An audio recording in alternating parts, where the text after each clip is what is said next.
Good evening. This is the Western Washington Amateur Television Society net on the OA machine. I'm Dave, WW7ATS. The Western Washington Amateur Television Society is a group of amateur radio enthusiasts that take to the airwaves with mass scan television.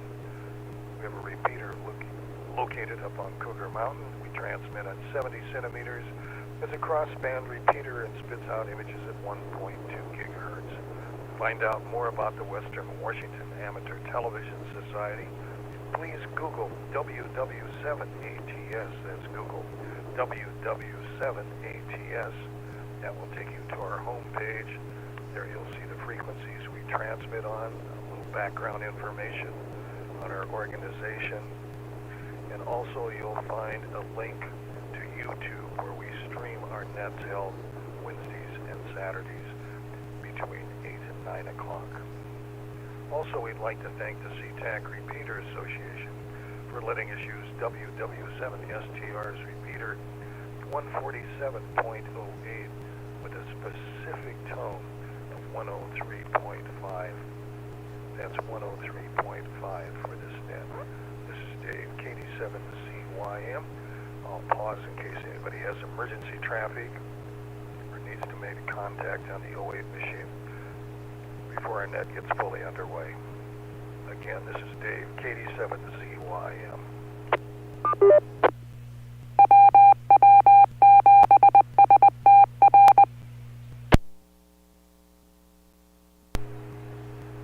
Hearing none, welcome to the Western Washington Amateur Television Society net. Again, I'm Dave, WW7CYM. Checked in by a video link already is Ron, KD7QKU, Bob, K9PQ, Richard, K7ITX, Jim, N7QO, and myself, Dave, KD7CYM. Is there anybody else who would like to check in?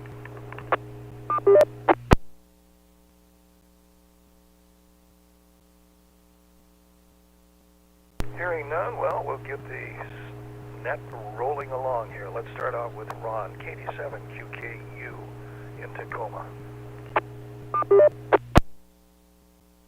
Okay, well, thank you very much, Dave. Good evening to the group. Small group, it looks like, tonight. I missed the last get-together on Saturday night.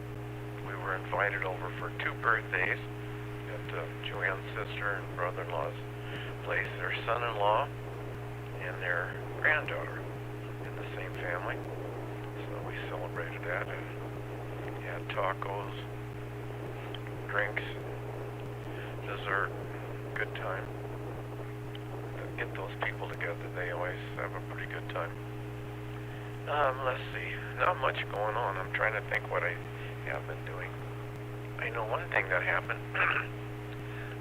Dave, if you remember, I was talking to you last night on the phone, and my neighbor around the corner behind me came over, rang the bell. So I have a bell. My front yard is fenced, and so there's a doorbell button on the garage right where the gate is to come into the sidewalk up to the front door. You can ring a doorbell there. So Steve knows that. So he always rings that doorbell, and then I go out and talk to him. Well, he was ringing the doorbell, and Joanne came and said, you better go talk to Steve. Maybe you can call Dave back. So I said, okay. So said goodbye to Dave, and I went out and talked to Steve. And well, while I was talking to Steve, he has a split-level house, and he usually has a renter on the top floor. There's a couple of bedrooms up there and everything.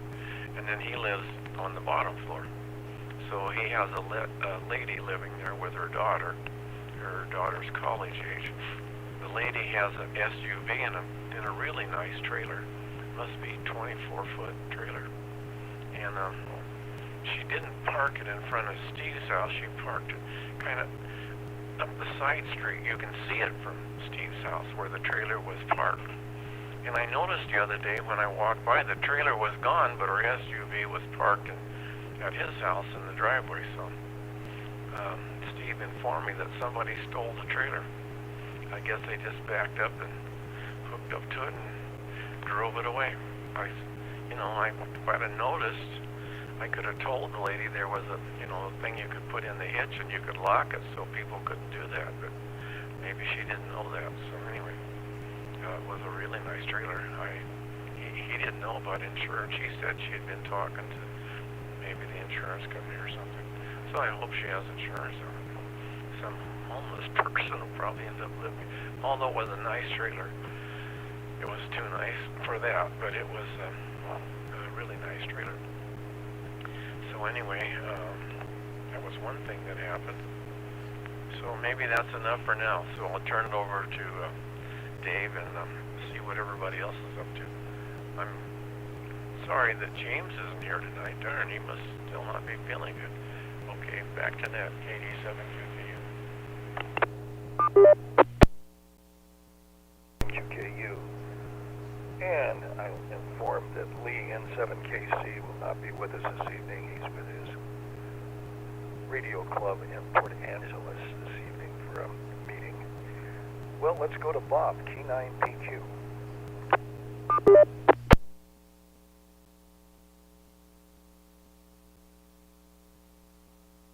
Hey, well, good evening, everybody.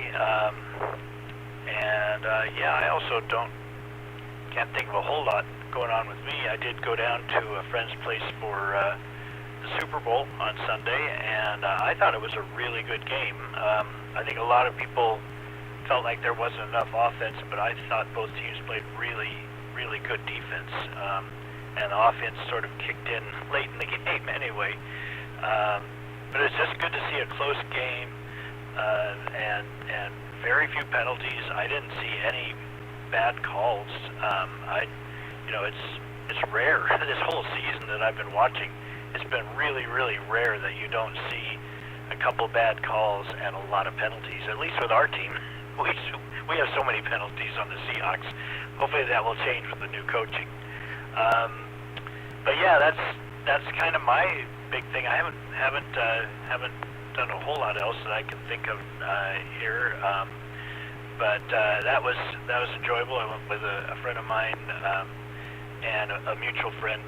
We used to go to Lake Roosevelt together. I'd take my trailer over, and they'd go camping in a tent. And the guy whose house we were at, the mutual friend, he's an avid fisherman, so he would go off fishing, and we would just get in Doug's boat and just go find some shore and just kind of hang out in the water and in the sunshine. Those were good times. Doug's boat is gone now, so those times are behind us. But that's the way it goes. They were a lot of fun. Okay, I'll send it back. K9PQ. PQ, let's go to Richard, K7ITX in Kent.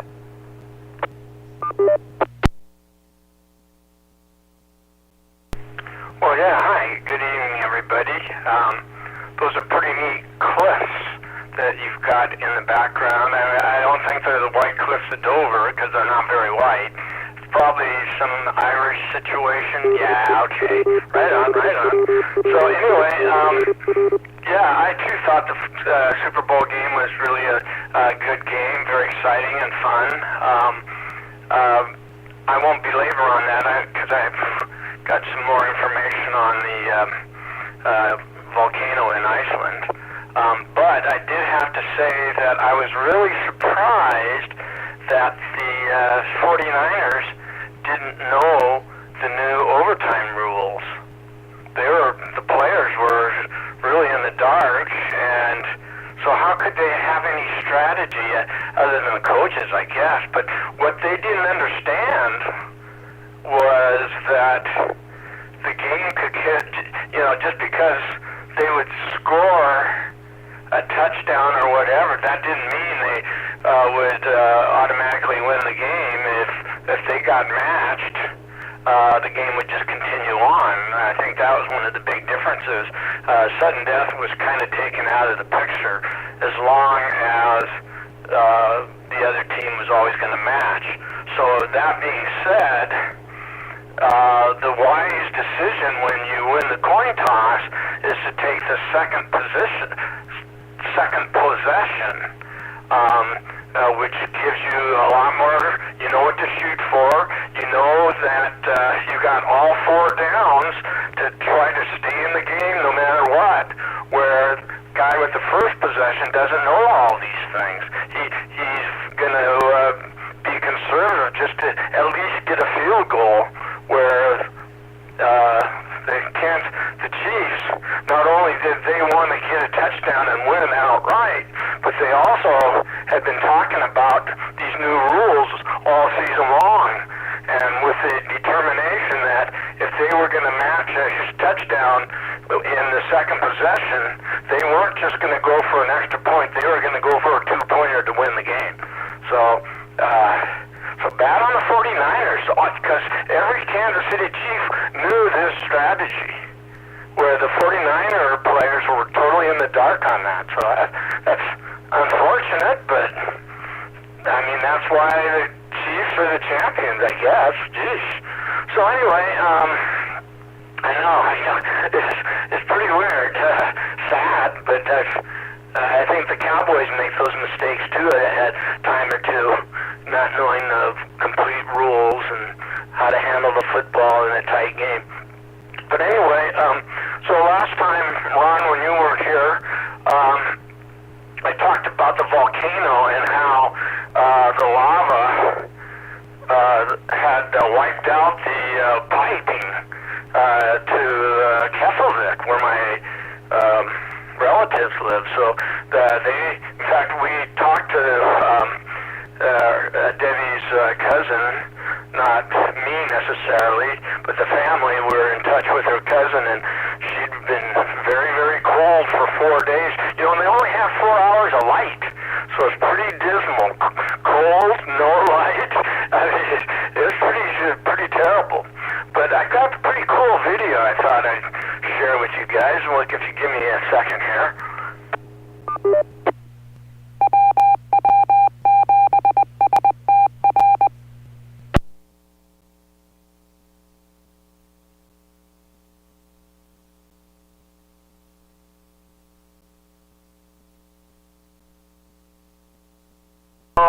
What you see here is this black lava business, and so the Icelanders built this kind of dirt road-like thing.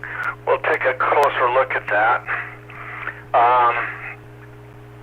I mean, they had to do something. They couldn't just freeze to death, so they got right to it, and they started by building this gravel and dirt road across where the lava had breached the pipeline to all the different cities, and here's a kind of a fresher, closer look at the aggregate they used, and you can kind of see the steam coming, still piping up through the road. There's it's pretty incredible. I guess it's not too hot. That the road, and here, you know, you can see them, working on the pipe, so they use this road to just put the pipe, the new piping that got screwed up right over the top of the lava on this new road, which looks pretty smart to me.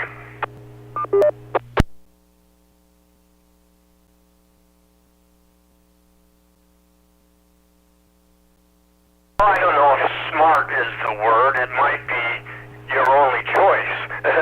I mean, so, yeah, 4 days of no heat. Yeah, I just can't imagine. And the thing of it is now, you know, it all started with this magma dike underground that was prehistoric, and then for whatever reason the access to this underground dike filled up, and it in turn then has filled up a magma chamber right underneath the Blue Lagoon in the power station, and so this is a trend now. I don't know. It hadn't done this for 2,000 years. So why it's decided to do it now, I don't know. I mean, I guess nobody knows probably the answer to that question, but it sure is a sad situation. Let's see if I can. How do I stop sharing, or did I? No, I don't think I did. Stand by.